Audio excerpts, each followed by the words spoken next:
وسهلا فيكم بحلقة جديدة من اريبيا انبوكسينج. اليوم بدي اعرض عليكم برودكت اخوات. كيف بدي لكم، بعرف انه في كتير منكم بيجيبوا فيتبت اللي هي السمارت ووتش اللي بتعمل تراكينج لقد ايه بنمشي، قد ايه بنعمل سبور، الكالوريز وكل شيء. بس وبعرف انه في كتير ناس بيجيبوا بلوتوث ايربودز، وبعرف في كتير ناس بيجيبوا مكانات بتخلي واحد يعمل ميجرينج للضغط تبعه، لدقات القلب. هيدي اليوم جايب لكم شغله ارخص من كل هالقصص وبتعمل كل هالقصص بواحد. خلينا بلا ما نتاخر اعرفكم على الام 1 سمارت بريسلت. خلينا نبلش.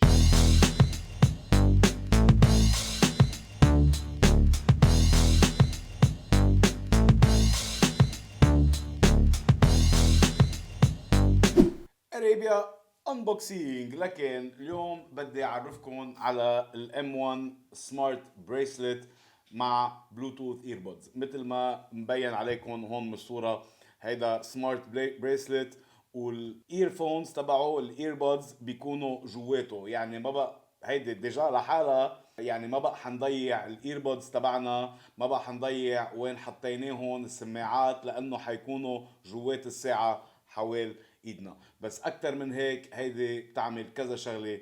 خلينا نعملها الانبوكسينج وفرجيكم على كل الاوبشنز الاخوات تبعها. لكن حنفتح البوكس دغري بنشوف هون الاثنين ايربودز كتير حلوين وكتير صغار مع تشارجينج بورت هون مبين. خلينا نحطهم على جنب ونفتح هيدي الكيس. لكن بنشوف كيس حلوة خفيفة كتير. تشارجينج بورت، في عنا هون مثل سكرين بروتكتور تنشيله، وهون عنا بعد شغلة مثل سكرين بروتكتور صغير حنشيله، مش عايزينه بنحطه على جنب. مثل سكرين بروتكتور بنحطه هون، برجع بنشوفه بعدين. مهضومة خفيفة، وبنشوف هون انه فينا نفتحها ونحط الايربودز جواتها. هلا خلينا نشوف شو في بالعلبة وبنكمل. عنا هون لكن instruction manual.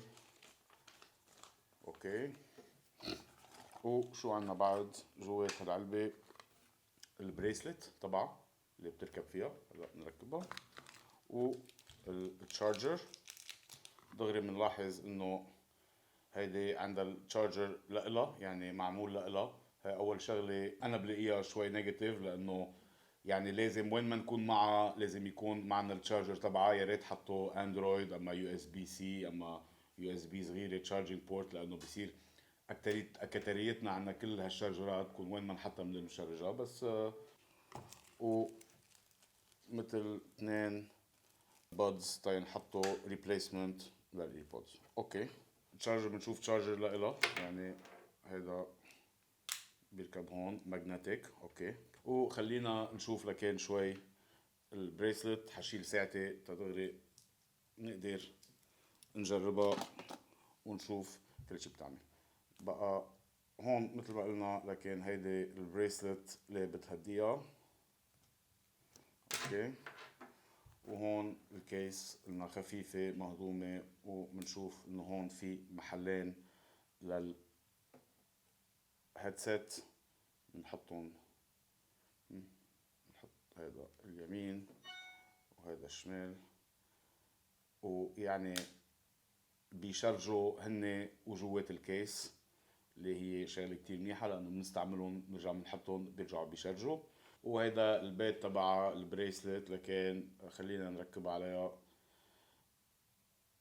ندفشها وبتفوت بلا اي مشكله. وخليني اشوف اول شي الاحساس انا وعم بلبسها. والله بتريح مهضومه. هلا بركي شوي كبيره، بس ما بتزعج ابدا. لكن خلينا نشوف شوي من الفانكشناليتيز تبعها. نكبس هون على السكرين بيجينا بنشوف عنا ساعة، الديت، النهار، باتري ليفل وبلوتوث كونكشن.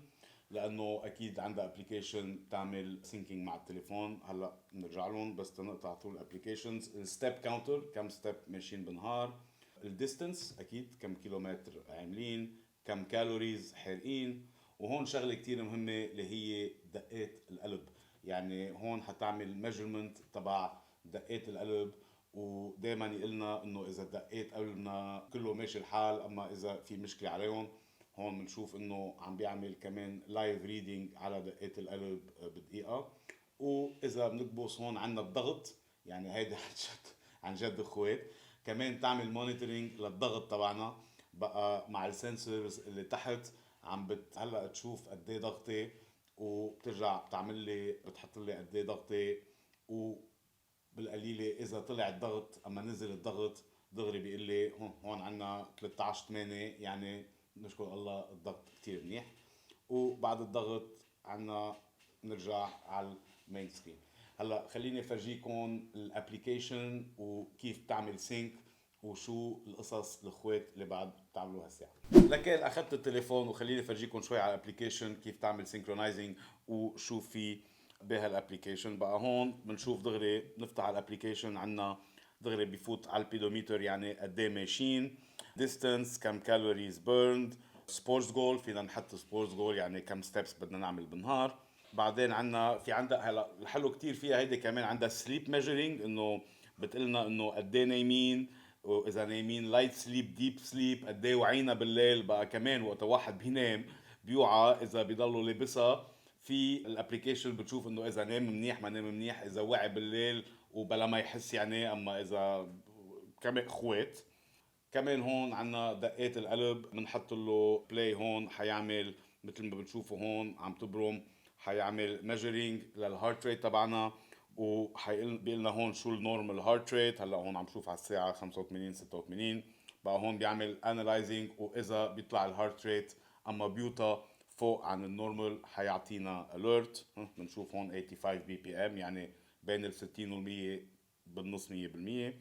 وهون عنا البلود بريشر كمان بنعمل له سينكرونايزنج، وكل الميجرمنتس اللي بناخدهم تبع الضغط تبعنا حيحافظ عليهم، وحيقلنا هون شو النورمال بلود بريشر. وكمان اذا صار في مشكله، اذا طلع الضغط تبعنا وطي الضغط تبعنا حيجينا اليرت، وحنعرف انه لازم ننتبه في شيء غلط.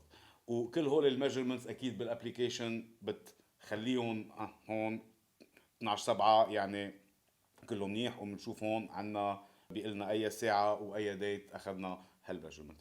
وهلا خليني فوت شوف غير فانكشناليتيز اللي عنا. بروفايل ديفايس شيك تو فوتو، يعني اذا بنعمل شيك للساعه فينا نمشيها هيدي. اذا بنعمل شيك للساعه بياخد صوره بالاباري. عنا الارم فايند باند، يعني هلا بلشت ترجف لانه بقول التليفون وينها بقى بلشت ترجف بصير نسمعها. بس غريب بركي كان لازم تعمل شي صوت، بس ما عندها صوت بقى.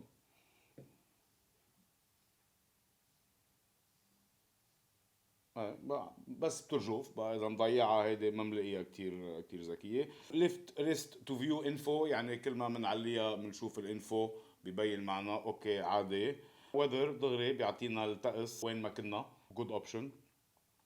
فيرموير ابديت فيرجن اكسترا اكسترا. بقى هول كل الفانكشناليتيز اللي عندنا اياها على الابلكيشن. واكيد اهم وحده هي انه بفتح الساعه بدي اعمل سبور، بدي اعمل شو ما كان، باخد الايربودز بحطهم بالدينه ودغري بيعملوا بيرينج مع التليفون مع الساعة. يعني أنا صرت هون عم بسمع كل الموسيقى تبعي أنا وعم بمشي، أنا وعم بعمل سبور، يعني إيربودز عادي عن جد كأنه إيربودز عادي مشارجين. إذا إجا تليفون أنا وعم بعمل سبور في احكي لانه ايربودز مع ميكروفون، في سكر الخط، في اسمع موسيقى. ووقتها بخلص برجع بحطهم بالكيس اللي هن ما بضيعهم ابدا لانه الكيس حوالي ايدي، وبترجع بتشرجهم الكيس. يعني عن جد خوات خوات خوات. واكثر من هيك هيدي الساعه لهيدي السمارت ووتش اكيد، لانه واحد بيقول انه هلا وقت بقول لكم عن سعرها بتقولوا مش معقول يعني تعمل كل هيدا بهالسعر. كمان لانها لينك مع التليفون، نحن وعم نعمل سبور، نحن وعم نمشي اما شو ما كان حتبعت لنا كل نوتيفيكيشن، اذا اجى واتساب، اذا اجى ام ام اس، اس ام اس، مساج، شو ما كان، كله بتعطينا النوتيفيكيشن على الساعه. بنخلص نعمل سبور نرجع نفتحها، بنشيل هيدا بنحطه بالكيس، وبنشيل الشمال بنحطه بالكيس، وبيرجعوا يبلشوا يشرجوا وبنكمل نهارنا. يعني عن جد سمارت ووتش بتعمل كل هالقصص مع ايرفونز. شو بدي لكم؟ خويت خويت. قبل ما اقطع التقييم، كم تكنيكال انفورميشن. وزنها 35 40 جرام، يعني عن جد واحد ما بيحس فيها. عندها ستاند باي تايم اوف 15 days، يعني اذا واحد ما لبسها ما ضروري نشرجها على 15 يوم. اذا استعملناها وعندنا هيفي يوزج لها، البطاريه بتضاين اتليست نهار ونص، مع الريتشارجينج تبع الايربودز. يعني قد اني واتش، يعني عن جد كثير اكسبتبل هالبطاريه. الشغله انتبهت لها وكنت تقريبا حانسى لكم اياها، انه عن جد هيدي وقتها بنفتحها من هون تناخذ الايربودز، ما هيك في عنا مراية صغيرة جوات الساعة. يعني قد ايه مهضومة هاي الفكرة بس لحالها. خليني فرجي مصطفى هون جوات الساعة عنا كمان مراية صغيرة، تا إذا هيدي بركي أكتر للبنات، أما بس إنه عنا مراية صغيرة إذا بدنا نظبط واحد بيعوز يعني عن جد مفكرين بكل شيء. خلينا نقطع التقييم. التقييم تبع الام 1 سمارت بريسلت بالتصميم بدي اعطيها 7/10، لانه تصميمها حلو كتير. شوي تخينه، ما كتير يعني، شوي تخينه لما تعودنا على السوبر ثين، بس اذا برايي ابدا مش كتير حلوه. الفكره تبع الايربودز جواتها فظيع، لانه انا دائما ضيع الايربودز هون، بيكونوا الايربودز وين ما اروح يكونوا معي. الشغله الوحيده اللي زعجتني انا شوي بالتصميم انه الشارجر تبعها مثل ما فرجيتكم قبل بروبرايتري، يعني بس بيركب لها. هلا المشكله انه وين ما نروح لازم نتذكر انه يكون معنا هيدا الشارجر. اوكي بس مشكله، لانه اليوم صار اكترية القصص اما بيكونوا على اندرويد يو اس بي، اما على يو اس بي سي، اما اللي كان اذا خرب هيدا الكيبل، اذا ضيعناه صار بدنا نتعذب نرجع نجيب كيبل جديد. اذا رحنا شي مطرح غيرنا سافرنا رحنا عند، يعني بده دائما يضل معنا. كنت حبيت يكون في يو اس بي سي اندرويد اللي كان واحد من هول موجودين وين ما كان، تما ننجبر دائما نضلنا منتبهين على وين حاطين هالكيبل. مش هيك ما اخذ اكثر بالتصميم، بس اذا لا كتصميم السنسورز فظيعين، حلو كتير الكيس. الايربودز كتير صغار، كتير خفيفين، غريب يعني من اخفها ايربودز حطيتهم داينتي. والتصميم تبعها اذا لا كتير حلو. بسهولة الاستعمال حاعطيها هون 8/10، لانه هيدا الكيبل شفتوا اذا راح الكيبل. بسهولة الاستعمال حاعطيها 8/10، لانه الكونكتيفيتي سريعة كتير. الكونكتيفيتي بين الايربودز والساعة والتليفون سريعة كتير، ما بتعذب ابدا. وون بutton does all، هون ما عنا غير شيء، بس نكبس نرجع على المنيو. ما في اهين من هيك بقى، عن جد بسهولة الاستعمال تستاهل 8/10. بالسعر خليني اقول لكم بالسعر بركي اول مرة حاعطي 10/10، لانه الام 1 سمارت بريسلت حقها 50 $55. مثل العادة حطيت لكم اللينك اذا وين فيكم تلاقوه. 50 $55 لسمارت ووتش مع ايربودز عادة لحالهم ندفع 55 $55. سمارت ووتش بتاخد تعمل تراكينج لكل الجهد، كل المشي، كل الكالوريز بيرن، فيها ميجرينج لدقات القلب وللضغط، وقلنا الايربودز، وفينا نستعملها كتليفون، وبتعمل ليك مع التليفون، وبنسمع موسيقى والارمز، يعني شو بدي لكم. $55 عن جد 10/10، وبتضاين منيح بطاريتها. يعني عن جد غير قصة التشارجر ما عندها ولا ديفولت. و$55 لساعة بتعمل كل هالفانكشناليتيز. أنا برأيي سعر كتير حلو، بيستاهل معي أول 10/10 للسعر.